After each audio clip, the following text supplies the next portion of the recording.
Gran tema el propuesto por Luz de Trento para cerrar esta jornada, porque une la obra de los Reyes Católicos con la del Cardenal Cisneros. Es decir, vamos a ver la obra de Cisneros desde la óptica de los Reyes Católicos en cumplimiento de todo un programa de gobierno que tenían previsto desde antes de acceder al trono y que se va a ir cumpliendo sistemáticamente durante todo el reinado. De los Reyes Católicos habría que decir, en primer lugar, que representan un corte radical en la historia, aunque son herederos de una tradición de reconquistadores por todas las dinastías hispánicas, pero recuperan la autoridad real, muy disminuida en Castilla, sobre todo en el reinado de Enrique IV.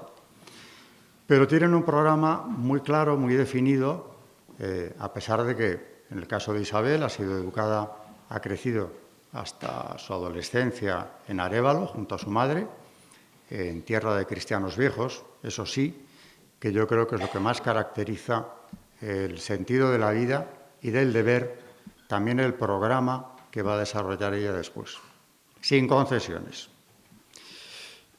Cisneros va a ser un enviado providencial que Dios les pone en su camino. Ella sabe verlo enseguida y por eso se empeña en conseguir de él convertirle nada menos que en confesor real, algo que él no quería ni oír en un primer momento, y ahora voy a explicar por qué. Pero aquel humilde franciscano de vocación ascética, porque ahora voy a hacer un breve relato de la biografía de Cisneros, que tiene algunas etapas muy señaladas, la reina le convierte primero en confesor real, que ya es un cargo importante en la corte de Castilla, aunque él pone condiciones bastante estrictas. Por ejemplo, no se le puede obligar a vivir en palacio, en la corte. Vivirá en el convento más cercano que se encuentre, lo que no dejaba de ser complicado en una corte itinerante como era aquella. Pero no quiere entrar en otras lides, de momento no quiere saber nada de política ni de las cosas de la corte. La reina sabrá implicarle absolutamente en todo. Y en lo que no le implicó ella, le implicó Fernando. Primeramente va a ser consejero, no solo confesor, lo cual, dicho sea de paso, tampoco es ninguna nota singular, porque los confesores reales en España, la monarquía católica por excelencia, eran consejeros espirituales, con la proyección que eso tiene en la política del penitente. Pero aparte de ser consejero de la reina, ella le va a encomendar cosas que ya tenía previstas, para las que necesitaba precisamente un alma de las características de Cisneros. Por ir deprisa, en primer lugar le va a encargar la reforma de las órdenes monásticas, previa licencia papal, por supuesto, porque los Reyes Católicos, esta parte del reinado se conoce un poco menos que otras, y lo primero que hacen, recién llegados al trono, es acometer la reforma de las órdenes, en un sentido riguroso, de vuelta al carisma de los fundadores. Algunas se habían apartado bastante, otras menos, pero en definitiva, en toda Europa había ese problema. En Alemania era notorio. Y precisamente esa decadencia, en el cumplimiento de la regla, va a ser utilizado por Lutero, porque él se encuentra en una iglesia debilitada moralmente. No siempre, ni en todas las órdenes, pero en amplios sectores sí. En España, cuando llegue Lutero con su herejía y todo lo que de ella viene, no va a encontrarse ese caldo de cultivo, porque la reforma católica, la verdadera reforma, porque la de Lutero no es ninguna reforma, es una ruptura que destruye a la Iglesia en buena medida, que aparta de la verdadera fe a millones de europeos que quedan privados de los sacramentos hasta hoy, lo cual es motivo de meditación siempre. Pero bueno es aprovechar la circunstancia para recalcar esto. Eso no es una reforma, no reformó la Iglesia.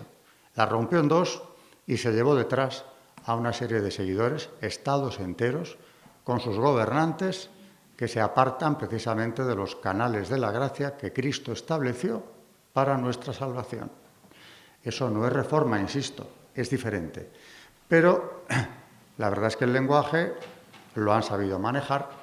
La palabra reforma tiene connotaciones positivas, siendo así que realmente aquello es otra cosa. Reforma la que se hizo aquí. Reforma de la Iglesia estricta, con una vuelta precisamente a las fuentes más estrictas del cumplimiento de la regla. En este caso, Cisneros, por supuesto, era un personaje idóneo.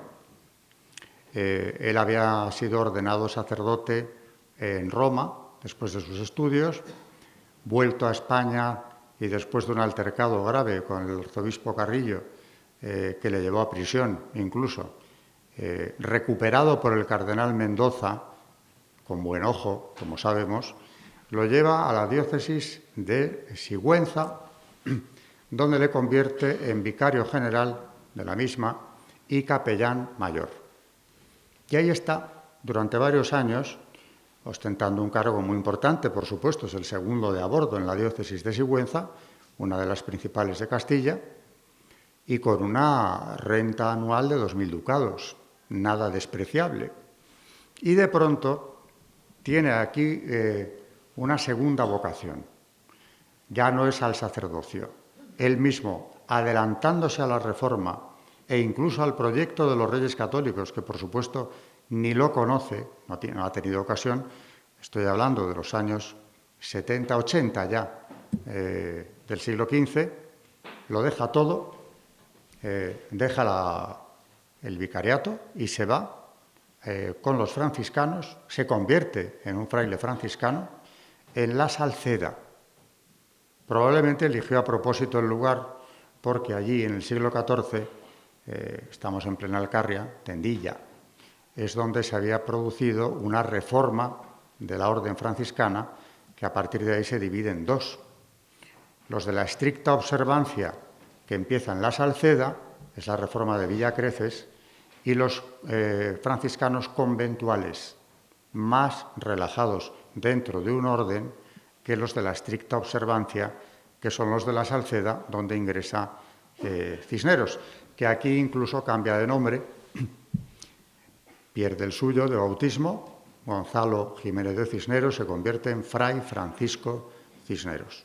Toma el nombre del santo fundador y vive ahí en La Salceda en una vida apartada, ascética, con una clara vocación mística. Le está preparando Dios para la gran reforma de las órdenes que vendrá después, órdenes en general. Pero encontrando que aquello no es suficientemente estricto para él, abandona La Salceda y se traslada al Castañar, un convento cercano a Toledo, en pleno monte, donde vive en una observancia más estricta aún en La Salceda. Tampoco esto le satisface y acaba abandonando el convento para vivir cerca de él, pero como ermitaño, en una cabaña de ramas y barro, alimentándose de hierbas y raíces cocidas y algún mendrugo que le hacían llegar de vez en cuando. Es decir, vive durante 3 años exactamente como un verdadero padre del desierto. Estoy refiriendo naturalmente a los de los primeros siglos del cristianismo, de los desiertos de Siria y de Egipto, en una pobreza absoluta, renunciando por completo a las seducciones del mundo y acercándose a Dios. Ahí ya se está preparando, él no lo sabe, pero se está preparando lo que será su lema episcopal, cuando llegue a ser obispo y cardenal también después. El servicio de Dios primeramente. Esto lo trae ya puesto del Castañar.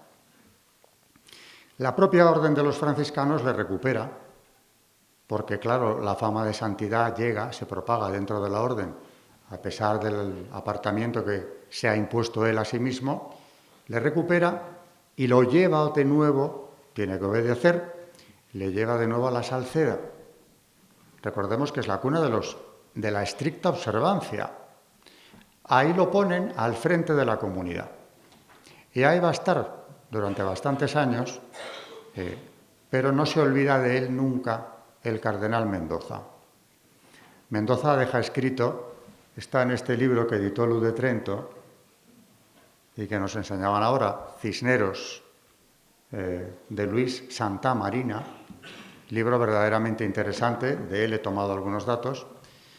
No se olvida de él el cardenal Mendoza, que deja escrito: nuestro capellán mayor de Sigüenza se ha metido en la orden de San Francisco. Espero en Dios que me suceda en la silla de Toledo. Él era en ese momento cardenal primado de España, cuando dice esto.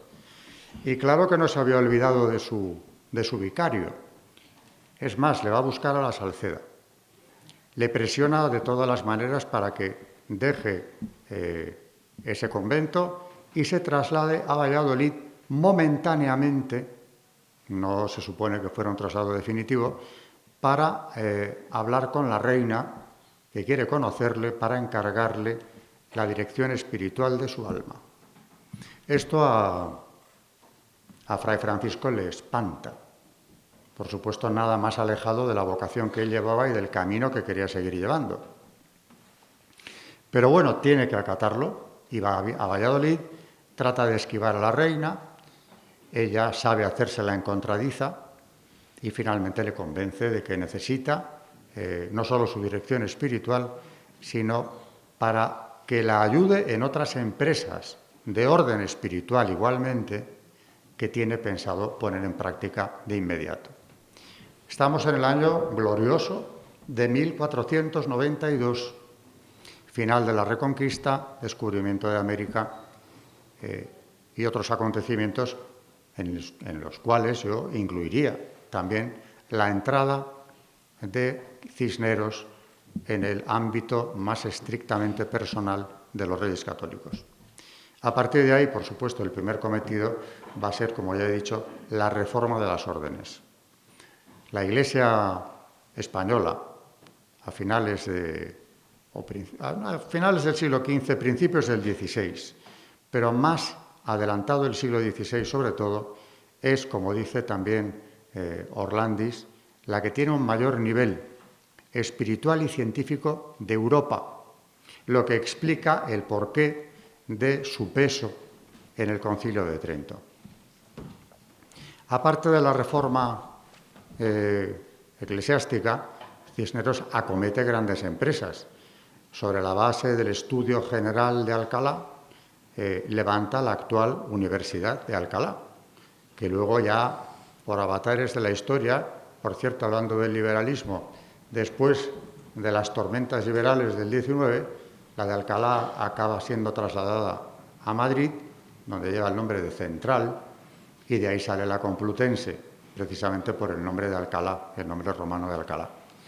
Funda una de las universidades más importantes de España. En muy poco tiempo se convierte en eso.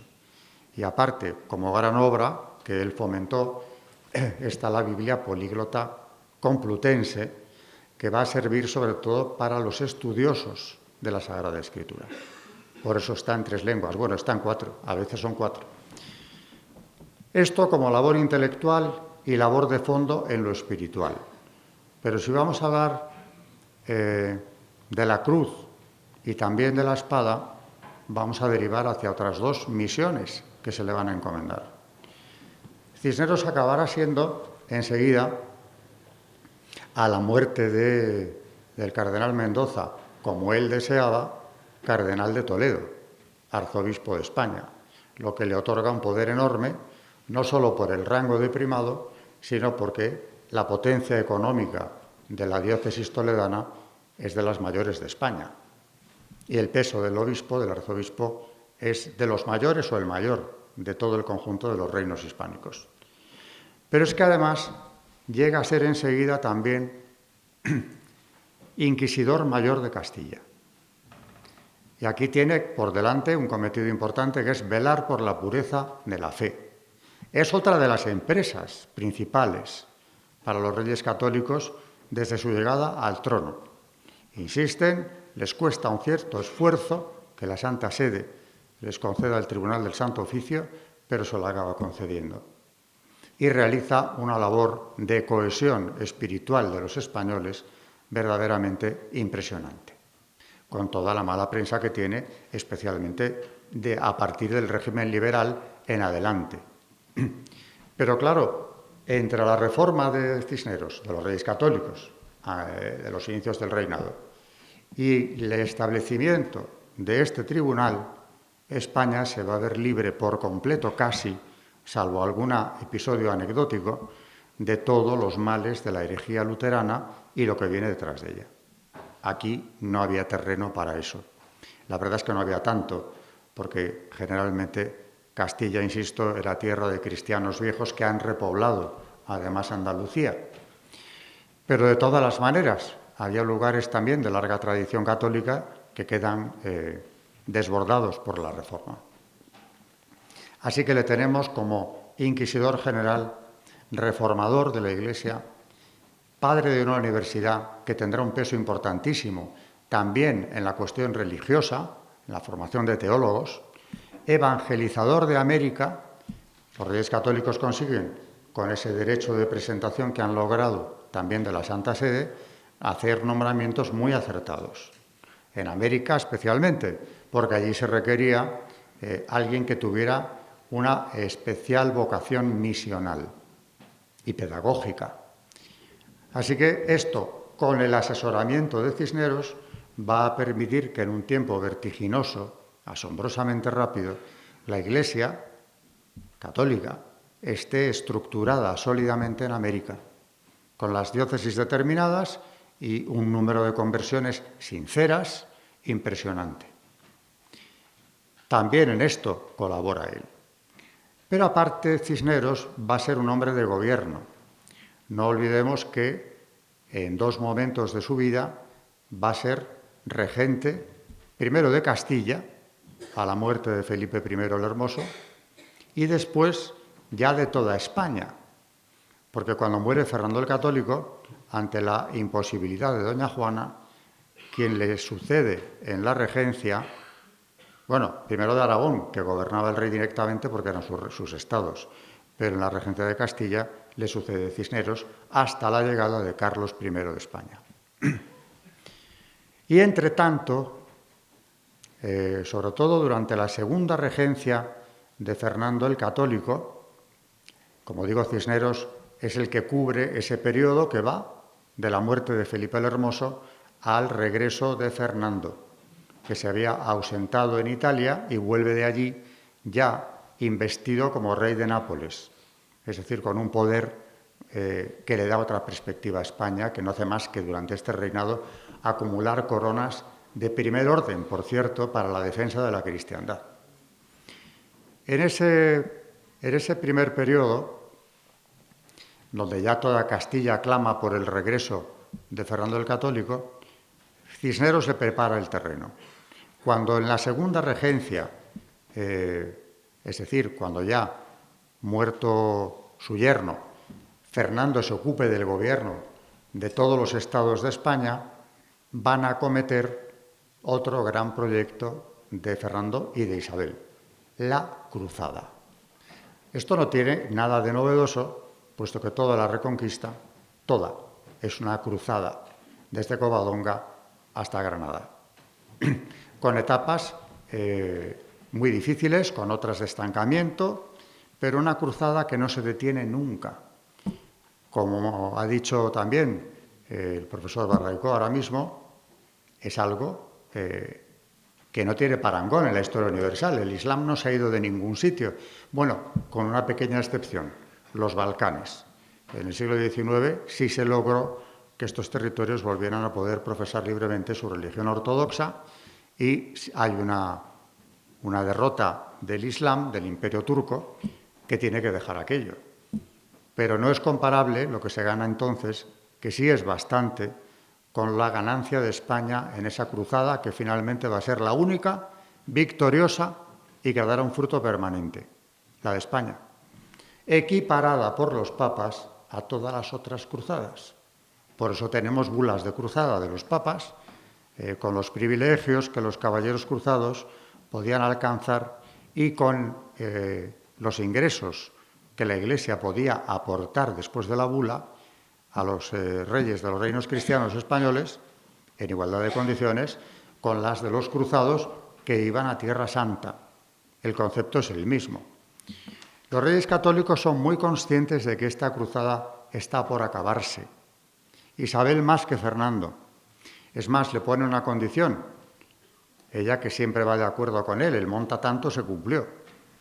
Pero, sin embargo, sí que le hace ver que no se va a distraer absolutamente ningún ingreso de Castilla, donde sí que monta tanto, pero la reina titular es ella, a pesar de la concordia de Segovia. Y desde luego tiene un predicamento en las Cortes mayor que Fernando, que sí se identificó con Castilla bastante. Pero la defensora de acabar la cruzada de Castilla, con los territorios que Castilla tenía asignados como propios para reconquistar, Aragón había terminado ya su empresa reconquistadora. Después de la reconquista de Valencia, Baleares, Murcia acaba siendo una conquista castellana, aunque estaba dentro del ámbito aragonés. Su reconquista estaba hecha. Fernando la hereda ya hecha. Ella no. Isabel ha tenido, o la de monarquía castellana, un estancamiento en el siglo XIV, donde se ha avanzado con enorme lentitud, y en el XV igual, con el reinado de Enrique IV. Alguna conquista en ese periodo, como la de Antequera, que sí fue importante, pero poco más. Se le da una prioridad absoluta a la guerra de Granada. Todo queda estancado hasta que consigan entrar ahí. Y no va a ser fácil. En lo que me queda voy a hablar simplemente de la cruzada. Primero, el panorama es el peor escenario que se podía esperar para llevarlo a cabo. El imperio turco está creciendo, se expande por el Mediterráneo. No olvidemos que incluso en el siglo XVI Viena llega a sufrir 2 asedios de los turcos, la propia Viena. Y no digamos lo que es el norte de África, frente a las costas españolas, donde están los nidos de los piratas berberiscos, que algunos de ellos llegan a ser almirantes del ejército otomano. O sea que la colaboración entre la piratería y el Imperio Otomano es absoluta. Y la agresividad de este Imperio Otomano es terrible. Recuerdo solamente un episodio, que es la conquista de Otranto. Allí los turcos, en 1480, en el verano de 1480, entran, toman la ciudad, dan muerte a la mayor parte de la población porque se niegan a apostatar 813 mártires que han sido canonizados en este pontificado, habían sido beatificados ya antes, 813 que uno por uno se niegan a apostatar de la fe. Claro, eso es un golpe terrible en toda la cristiandad. Otranto, sur de Italia, territorios vinculados con la corona de Aragón, con la dinastía aragonesa. Los reyes católicos se ven en la obligación moral de acudir a la defensa de Otranto para recuperarla, se recupera, pero queda esa advertencia terrible de lo que puede venir sucediendo y sucederá posteriormente por la intervención del Imperio Otomano. Un año después de Otranto, ocurre aquí, en territorio de la península ibérica, un episodio también terriblemente duro y sangriento, que es el ataque de los nazaríes, es decir, del Reino de Granada, contra la ciudad fronteriza de Zahara. Ahí, en diciembre de 1481, en plena noche, desprevenida la guarnición, los musulmanes consiguen tomar la fortaleza, pasan a cuchillo a buena parte de la población y a los que no pasan a cuchillo se los llevan como esclavos.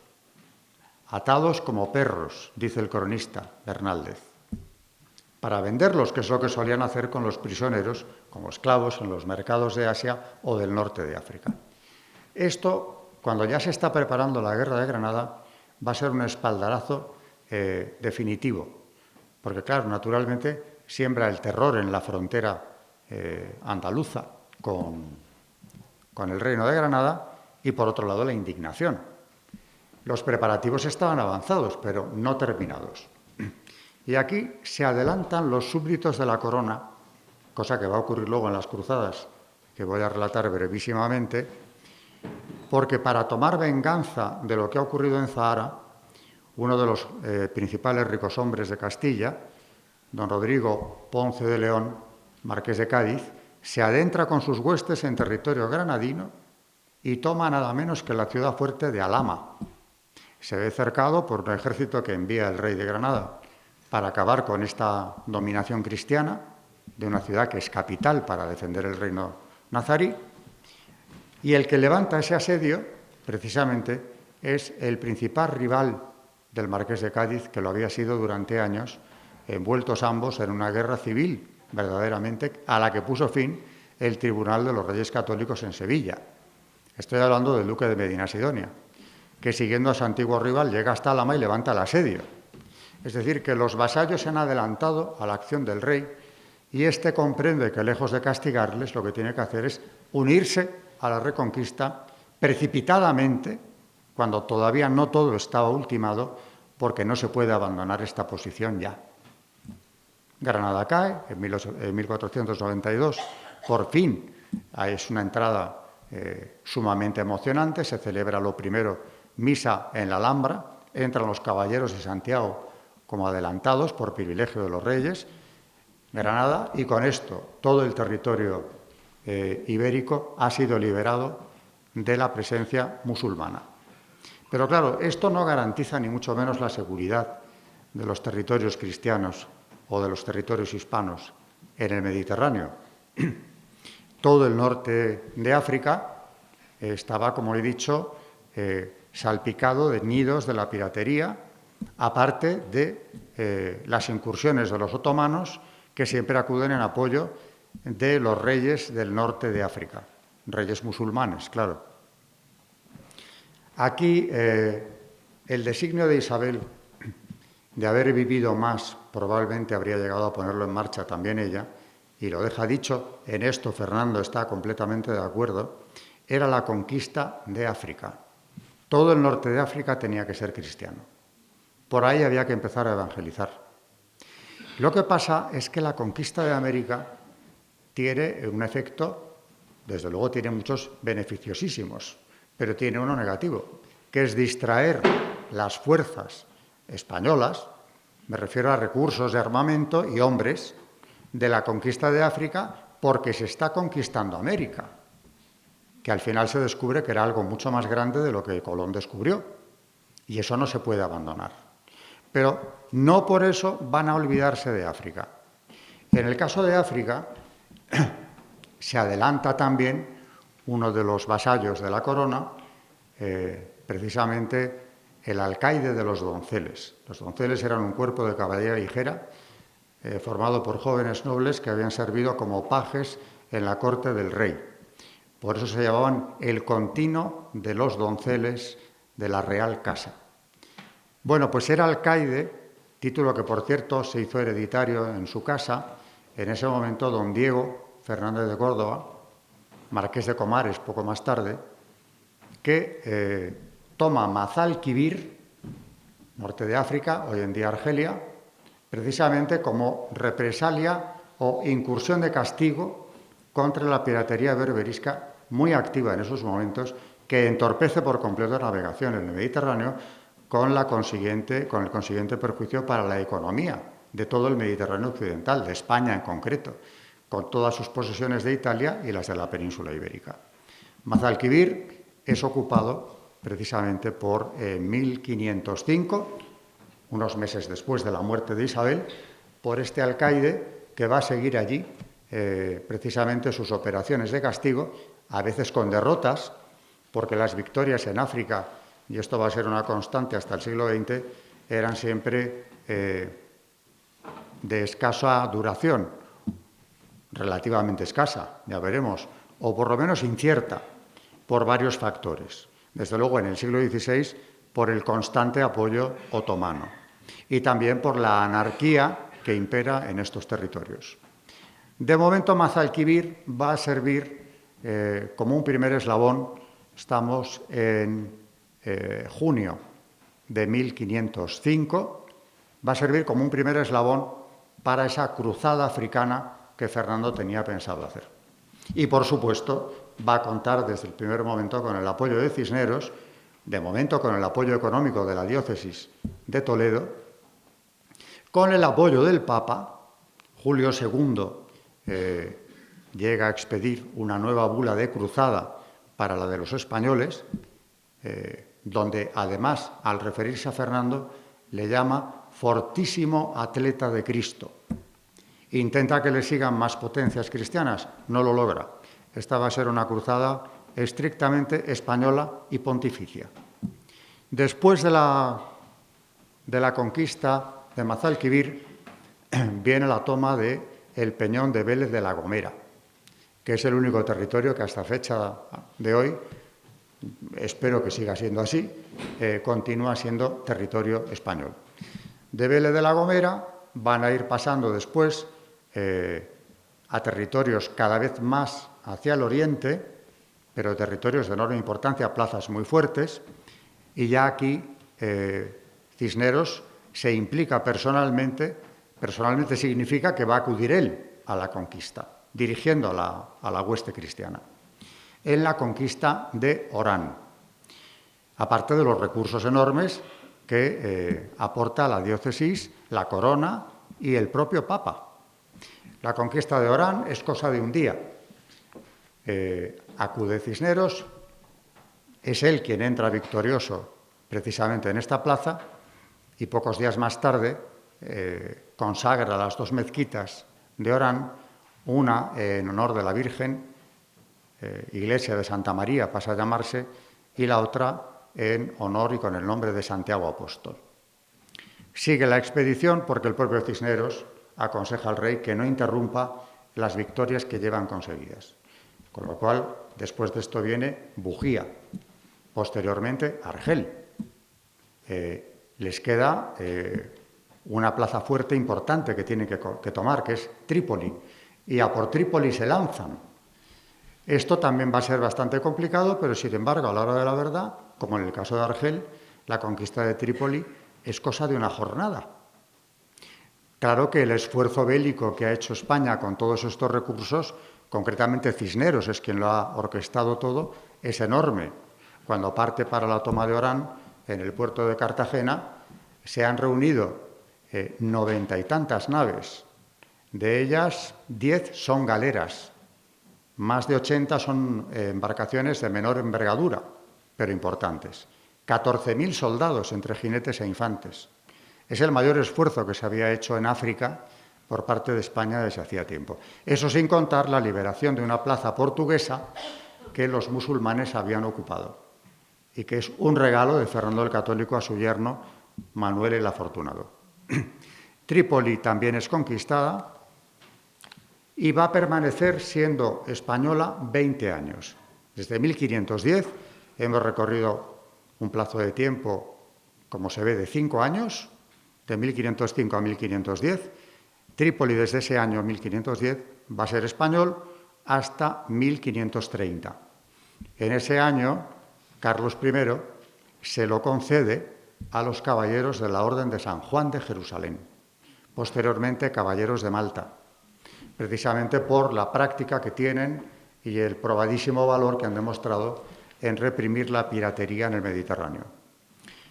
De todas las maneras, algunas de estas plazas han permanecido bastante tiempo en manos de España. El caso, yo diría que más lamentable, es la pérdida de Orán, porque Orán fue conquistada por Fernando el Católico, personalmente por el propio Cisneros. Una capilla de la Catedral de Granada con las pinturas de Juan de Borgoña inmortaliza toda la hazaña de Cisneros, el desembarco del cardenal en tierras de África, y permanece en poder de España, eso es muy curioso, hasta 1791, donde España prácticamente abandona el territorio. ¿Qué está ocurriendo? Pues que España está ya afectada, diríamos que centrada en un problema gravísimo que está estallando en ese momento en la frontera del norte, que es la Revolución Francesa, que nos va a llevar a las guerras del Rosellón, precisamente y también contra el enemigo revolucionario en el sur de Francia, para frenar la revolución. Aunque bien es cierto que era Francia quien declaró la guerra a España, En cualquier caso, se sabía ya incluso antes de esta guerra que España no podía permanecer indiferente ante los sucesos de Francia.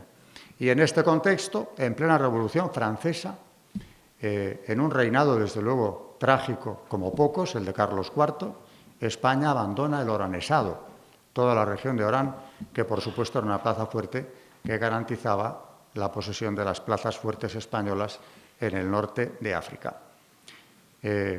Con esto, estoy hablando de la pérdida final, ¿no?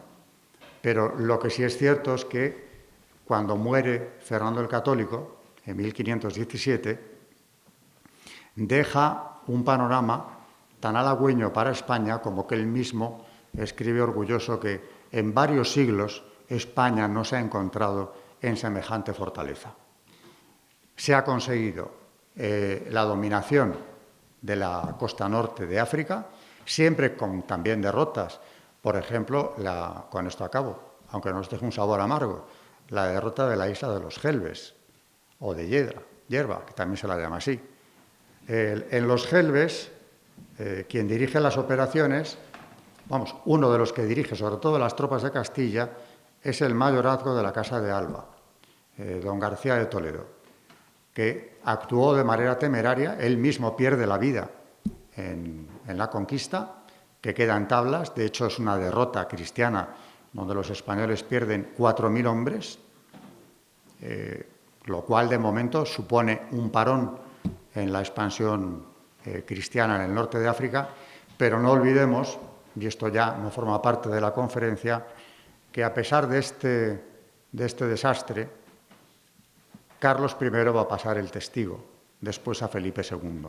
Es decir, el combatir al Islam como enemigo permanente de la cristiandad, fortalecido por la mal llamada reforma de Lutero, porque los príncipes protestantes van a ver con buenos ojos, incluso Francia, la católica Francia, verá con buenos ojos el avance musulmán contra los estados de la Casa de Austria.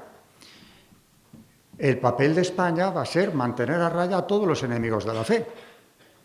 La reforma, la herejía y además el Islam. El Islam, enemigo tradicional de España, va a seguir atacando las posesiones europeas durante todo el siglo XVI.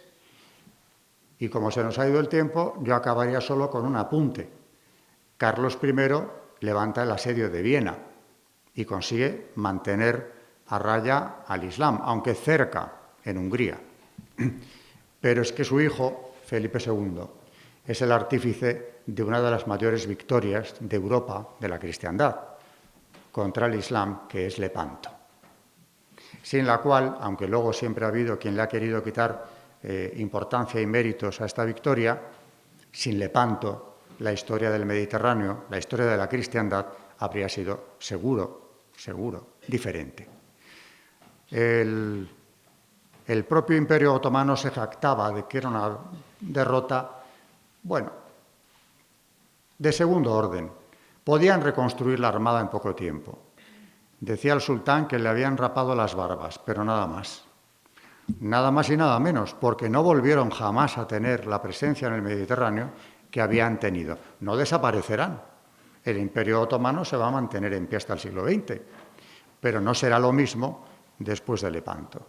Así que Cisneros es un eslabón importante en esa cadena que nos uniría con la Reconquista, y aquí podríamos mencionar a varios de sus protagonistas, solo he podido mencionar a los Reyes Católicos, y luego los que van a continuar la defensa de la cristiandad una vez recuperada España, que son los descendientes de los Reyes Católicos. Primero Carlos I, posteriormente Felipe II. Eslabón importante, no solo por la Reconquista o por plantarle cara al Islam, sino por todo lo que aquí queda dicho: evangelización, labor cultural, reforma de la Iglesia española antes de que llegase la herejía. Toda esa labor parece casi imposible que en un solo personaje se haya podido acometer. Y termino con un apunte personal.